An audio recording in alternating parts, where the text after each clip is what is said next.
Bom dia. Mais uma parte agora da nossa filosofia, né? Dando continuidade a Rousseau, na página 127, contrato social, dentro do que nós estamos estudando, que são os contratualistas, né? Então, Jean-Jacques Rousseau, francês, né? Que ele nasce quase no final da Idade Moderna, né? No último século da Idade Moderna, 1712, falece em 1778. Tá? Então, o Rousseau ele tem como essência a crença de que o homem é bom naturalmente. Então, nós vamos estudar o Rousseau a partir da ótica, do pensamento dele, né? A partir das temperanças dele, né? Nós estamos no mundo, né, nesse momento, na Europa, deixar bem claro, né? Porque quando se fala em mundo, a gente pensa na Idade Moderna e primeiro momento, as primeiras décadas, vamos colocar assim, da idade contemporânea, elas são o referencial, quando se fala em mundo, é a Europa. Isso, claro, nós aqui no Ocidente, tá?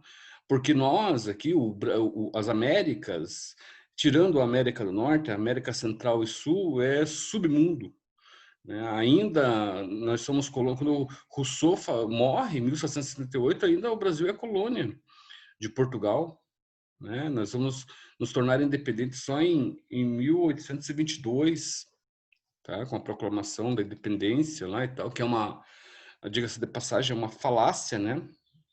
Então, quando você fala em mundo, é bom deixar claro, principalmente nessas mudanças, né, que envolvem a sociologia, o pensamento social, a política, tá? A questão da economia. Nós somos o segundo mundo, nós somos o submundo. Nós sustentamos toda aquela, vamos colocar, aquelas transformações magníficas, né, do humanismo, do antropocentrismo humano, né, das artes e coisa e tal. Nós somos quem sustentamos com o trabalho escravo, tá? A produção de açúcar, trabalho, né, que é claro, trabalho escravo, ouro. Então, né, é bonito você ver, certo? Assim, o Palácio de Versalhes, por exemplo, na construção do Palácio de Versalhes, que é posterior a esse tempo.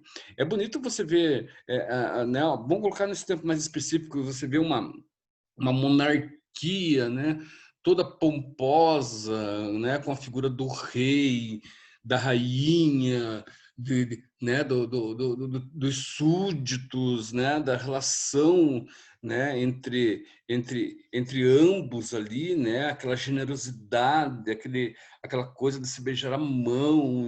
Lindo, lindo, lindo, lindo. Lá, aqui a coisa é diferente. Então, fique claro, quando você fala em mundo, nós falamos de um mundo em transformação lá, não aqui. Os reflexos desse mundo em transformação vão chegar aqui muito bem mais tarde, tá? Os reflexos, inclusive, aqui nesse mundo são contraditórios, né? Enquanto você tinha em 1769 uma revolução que, né, na Europa, né, promovida pelos franceses, a Revolução Francesa, né, que destronava a monarquia. Aqui você tem o contrário, né, cara? Aqui você tem a sobreposição, né, cara, da monarquia, né? A superioridade monarca aqui, né? É aqui que vai começar. Em 1808, né, a família real vai chegar aqui no Brasil e vai ser recebida como né, uma família é, é, é, vinda do céu, né? toda aquela né, uma ostentação, né? Chega aqui com uma família toda, né, ostentando uma vaidade, etc. Mas vêm fugidos de Portugal. Né? Acho que o único que escapou da guilhotina lá foi o príncipe Dom João VI, que não era rei ainda, né? Então, isso é interessante se falar. Né? Essas mudanças que ocorrem na Europa, no mundo, são no mundo europeu, não no nosso mundo. Nosso mundo as transformações serão outras, né? Tá legal? Então, o contrato social lá na página 127, ele começa, né? Falando, né? Trabalhando o seguinte, né? O contrato social para ser legítimo, né? Ele deve se originar do consentimento necessariamente unânime, ou seja, tem que haver um consentimento, todo mundo tem que aceitar quando você trata de um contrato social, né, porque diz respeito a todos, certo? Então, cada associado se aliena totalmente. Bom dia, Vanessa, tudo bem? Bom dia, professor. Tudo? Isso, que bom que você bem. Então, nós estamos lá na página 127, estamos falando de Rousseau, contrato social, dando continuidade ao trabalho. Tá? Então, cada associado se aliena totalmente, ou seja, abdica sem reserva de todos os seus direitos em favor da comunidade. E não poderia ser diferente, pois um contrato social, ele é isso, né? Eu vou continuar e depois eu explico melhor essa questão. Ó. Mas, como todos abdicam igualmente na verdade, cada um nada perde, pois este ato de associação produz, em lugar de pessoa particular de cada contratante, um corpo moral e coletivo composto de tantos membros quanto são os votos da Assembleia, e que, por esse mesmo ato, ganha sua unidade, seu comum, né? Sua vida e sua vontade. Mas esquece-se de uma coisa que é interessante, né? O valor da liberdade. Né? Você abdica dela, certo? Isso vai ser um problema porque a partir do momento que você abdica lá naquele momento, né, num bem comum, isso posteriormente, né, ele vai implicar no que diz o conceito ou no que diz o direito de liberdade do ser humano, certo? Você abdica naquele momento e talvez não fosse diferente, teria que ser assim, né? Afinal de contas, eu não posso roubar, mas eu sei que o outro também não pode. Então, nesse quesito, né, de segurança, eu posso trabalhar em paz e prosperar com o meu serviço, até porque nós estamos falando de um momento onde o trabalho ele começa a ser valorizado, né, pelo dinheiro. Nós estamos no momento onde as pessoas trocam a sua mão de obra pelo dinheiro, menos no Brasil, como eu falei. Então, eu acho que tudo remete a uma ideia de mudança, de transformação da Europa. Se lá você tem o trabalho que passa a ser assalariado, ainda aqui você tem o trabalho pior do que fora na Idade Média na Europa, porque o trabalho aqui é escravo, né? E a escravidão é proposta de uma forma mais violenta do que todas as outras escravidões que ocorreram de uma certa forma no mundo, tá? Lógico, sempre é uma proximidade quando se trata de violência, né? Então, só que aqui foi diferente, muito diferente, né? Aonde, por exemplo, em alguns aspectos da escravidão, as pessoas eram escravizadas pela guerra, né? Então, se dominava um lugar, por exemplo, os romanos dominavam uma determinada região, onde ela não concordasse né, com as exigências romanas, havia uma guerra e os soldados que eram capturados nessa guerra tornavam-se escravos, né? Mas tinham alguns direitos. Isso depende muito em que época da história de Roma, assim como a escravidão na história da Grécia. Agora, a escravidão aqui ela era genérica, ela generaliza. Quem é escravo é um negro, e a cor vai implicar isso durante muito tempo na nossa história. Pior, talvez, foi até depois, após a escravidão, né? Onde, se na escravidão ainda ele tinha casa e comida pelo trabalho pelo trabalho né, que fazia numa determinada região, depois da escravidão nem isso vai ter mais, nem isso vai ter mais, porque, veja, imagina, bom, agora você está liberto, tudo bem, agora minha mão de obra vai ser branca, então o escravo não serve, o negro não serve. Vai trabalhar como? Nas piores funções. É por isso que nós temos um estigma, por exemplo, no Brasil, a respeito de cor, a respeito de trabalho, de trabalhos assim, braçais, que são, de uma certa forma, são explorados por quem não tem condições, né? São explorados são explorados por pessoas que, de uma certa forma, inserem-se, subestimam o que não tem condição para se ter um ganho, né? Então vai fazer qualquer coisa, e é nessa concepção que nós temos a ideia de classe social, né? Da mais baixa, e, claro, né? Sem sombra de dúvida, nós temos o tal do preconceito, né? A respeito de quem se trabalha. No Brasil, quem trabalha não é sempre aquela coisa, né? Pô, eu não vou fazer isso porque não é da minha alçada, né? Tem umas relações sociais, né, que são imbricadas nessas transformações que ocorreram na história do Brasil. Então, nós estamos falando de um período lá na Idade Moderna, né, do contratualismo social, onde algumas questões vão ficar pendentes e elas vão sofrer pesos maiores do que na própria época que foi, nos momentos em que foi, né, em que se discutiu e se aceitou esse tal de contrato social, dentre eles, como falei, a própria liberdade. O que é ter liberdade, né? O que é liberdade e como foi entendida a liberdade de lá para cá, em todo esse momento, né?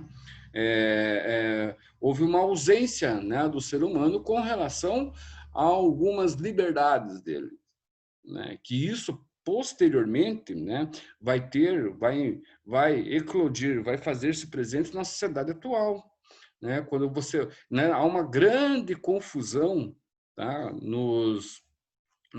Nessas, vamos colocar assim, nessas, como eu poderia falar para vocês, nessas passeatas, não, mas nessas reivindicações, né, por direitos. Há uma grande confusão nisso, porque se confunde o direito com o dever. Dentro dessa confusão de direito e dever está a liberdade, né? Eu tenho liberdade para me expressar, mas até onde você tem liberdade para se expressar, né, com relação ao outro, né? Então, eu tenho o direito de liberdade, tá? Esquece do dever. Isso não foi pensado lá atrás, tá? Por quê? Porque toda a ação, todas as mudanças, de uma certa forma, elas têm um certo imediatismo, né? Por quê? Porque elas pedem, né? A urgência é a transformação, é se transformar algo, é se mudar algo, aonde as pessoas acreditam, né, ou têm a crença de que a partir dali para frente as coisas vão ser melhor, né, serão melhores. Então, há uma certa emergência nas mudanças, e quando essas emergências acontecem, esse que é o problema também, muitas vezes, né? Quando certas emergências, quando certas mudanças ocorrem, essas mudanças, elas muitas vezes estão ligadas, tá, a interesses particulares. Então, tá aí uma outra questão, que quando ocorrem, elas ocorrem numa determinada época que muitas vezes não condiz com o tempo presente. Ou seja, essas mudanças que ocorreram, por exemplo, de contrato social lá final de 1700, tá?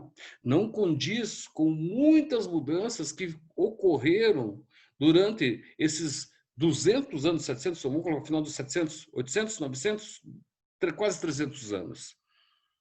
200, né? Nós estamos no começo do século XXI, 200, um pouco mais de 200 anos. Não competem. É uma outra coisa que eu falo também, por exemplo, é com relação a leis, a filosofia, a sociologia, a uma série de estudos, a uma série de desenvolvimentos, né, que foram pensados na Grécia Antiga ou em Roma, tá? Que nós somos presos a elas, nós olhamos para elas como um modelo, certo? Mas, veja, será que compete com as nossas necessidades dos dias atuais? É uma pergunta que eu faço, isso eu vou fazer na prova. Tá? Será que compete? Será que as nossas necessidades são iguais à dos gregos? Pode ser, nós podemos fazer uma aproximação de, vamos colocar assim, os gregos e os romanos, tá? Tiveram as mesmas necessidades que tem, por exemplo, os Estados Unidos, aí sim.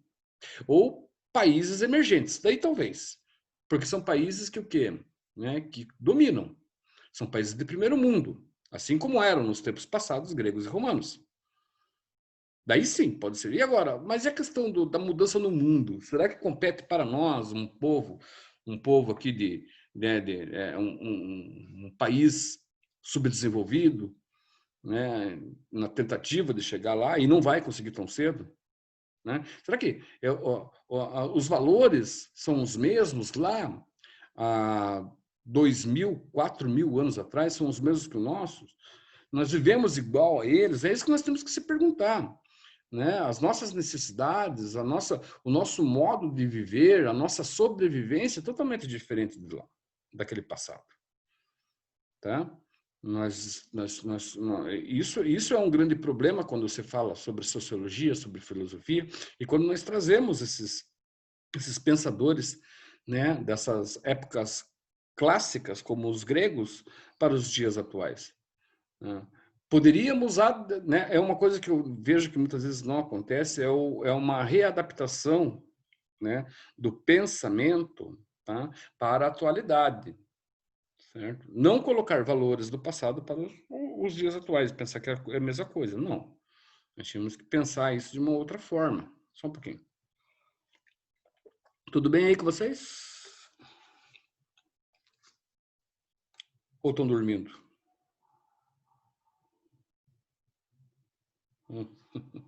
Tá lá.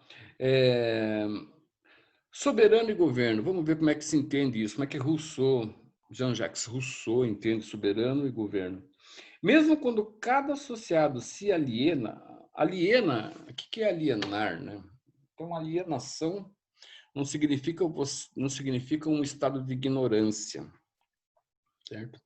Alienação, sim, significa que você entende o que está acontecendo, mas aceita.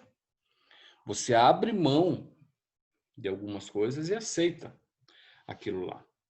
Né? O estado da alienação não é uma completa ignorância, ou melhor, um completo desconhecimento, porque tem que entender que também ignorância também é você conhecer e fazer, né? Você conhecer e passar por cima daquilo e continuar fazendo, como já cometendo algo que muitas vezes é errado. Pode se entender dessa forma, né? Ou certo, enfim. Então, ele coloca lá, mesmo quando cada associado se aliena totalmente em favor da comunidade, é o que ele está colocando, né? Nós ausentamos de nós mesmos, muitas vezes, em favor do outro, certo? Muitas vezes nós deixamos, né, as nossas premissas na vida, o que talvez não seja tão importante, mas que de uma certa forma poderia ser, em favor do outro, né? Certo? Então, isso é muito comum do ser humano. Então, ele coloca que nesse momento aqui, nesses contratos sociais, isso vai equivaler bastante para a formação do pensamento do homem moderno, tá? Para o homem contemporâneo, ou seja, uma passagem de tempo, né? Do século XVIII para o século XIX. Essa que é a questão. As questões aqui estão aqui em jogo, em transformação. Né? E essas transformações, como eu falei para vocês, elas vão ter por detrás interesses. Né? E esses interesses vão se fazer presente em todo o processo, em todos os momentos aonde esse modelo vai ser aplicado ou vai passar a valer. Tá? Quer ver? Durante todo esse processo aqui, nós temos pensadores que futuramente vão analisar, né, como uma forma em que o poder ele apenas mudou, né, a sua forma, o seu visual, a sua roupa, né, porque a estrutura era a mesma. De uma certa forma, é em todo o processo da história da humanidade, né? O poder ele sempre está omisso, mas a forma como da ação dele é a mesma, né? Ou seja, ele não aparece em primeiro plano, mas ele está por detrás, em todos os sentidos. E sempre, claro, sem sombra de dúvidas, né? Sempre com uma minoria no poder. É por isso que, às vezes, quando se fala sobre uma questão de igualdade dentro do mundo, é difícil nós entendermos, porque a todo instante o poder foi concentrado nas mãos de poucas pessoas. E a justificativa para isso é que, né, poucas pessoas se entendem mais, se entendem melhor do que um grupo de número maior. Tá? E claro, e é verdade, se você tiver, se for você e uma pessoa se entende melhor do que você e mais duas pessoas, 3, 4, 5 grupos de pessoas, né? Em grupos de pessoas você tem que se associar, né? Aquela coisa da política da boa vizinhança. Se você tem uma parcela a mais, se você é uma pessoa notória dentro desse grupo, você tem que ter uma política de boa vizinhança, você tem que entender os outros, você tem que participar e deixar com que o outro participe. Então, as suas vontades nunca vão ser únicas, a não ser que você seja um ditador, a não ser que você seja um imperador ali, né? Que você haja de uma forma violenta. Vocês estão me entendendo? A coisa sempre vai ser assim, cara. Não tem muita mudança dali para na história da humanidade, tá? Não tem muita mudança, não. As coisas sempre vão ser, de uma certa forma, vão primar por esse caminho, né? Ou você impera com violência, ou não. Ou você vive como nossos amigos colocam contratualista ali no estado de alienado, de alienação. É isso que acontece. É por isso que talvez, né, nós não somos tão felizes como imaginamos que somos, né? Justamente por nós vivermos nesse estado da alienação. O pior é que isso tudo, isso que se criou nesse período que corresponde a uma época, que corresponde a momentos diferentes de uma sociedade, né, para os dias atuais, ou seja, um distanciamento de 200 anos, os interesses, as necessidades são outras. Então, o que se cria lá, tá, para os dias atuais, não cabe mais, né? Os modelos, eles são dignos de pensamento de uma reestruturação, certo? Mas não são iguais lá com relação aqui. Tá? Então, é por isso que nós temos um monte de problema na política, um monte de problema na questão social, política, religiosa, e por aí vai. Tá? Nós vivemos, ainda vivemos em passados. Por que nós vivemos nesses passados? Assim? Porque nós não somos, né? O ser humano ele não é apto a ser tão adaptável como ele acha que é. O que é ser adaptável? A mudanças. Essas mudanças são o quê? Mudar-se, né, no sentido do novo, no sentido da busca pelo novo.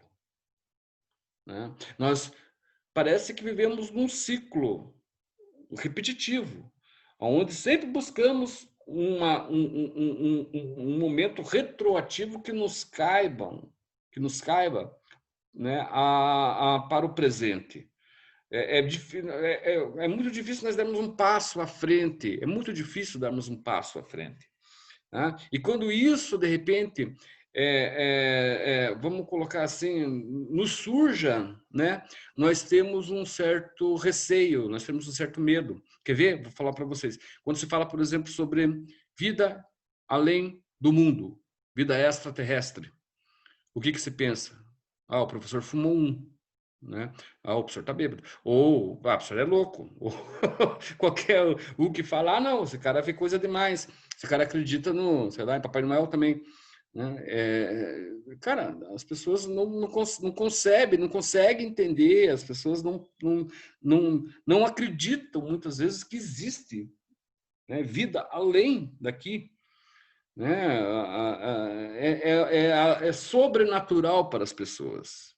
Por quê? Porque as pessoas são contidas a pensarem na sua relação, né, vamos colocar assim, né, né, da proximidade com o outro ser humano, mesmo que esse ser humano seja uma pessoa que não tenha escrúpulos, mas ela entende aquele ser humano. Por quê? Porque ela foi criada com aquilo, com aquele modo, com aquele pensamento, com aquela forma. Tudo que é novo, tudo que extrapola a natureza do ser humano não é bem aceito, é visto com desconfiança, é visto com medo. As mudanças dão medo. Né? O mudar, o ser humano tem uma grande dificuldade de mudar. Por quê? Porque tem medo, certo? É isso aí. Não sei se viajei um pouco na maionese, mas amanhã nós damos continuidade nas aulas de história, beleza? Tudo bem? Acordem agora e vão para outra aula lá. Tchau para vocês.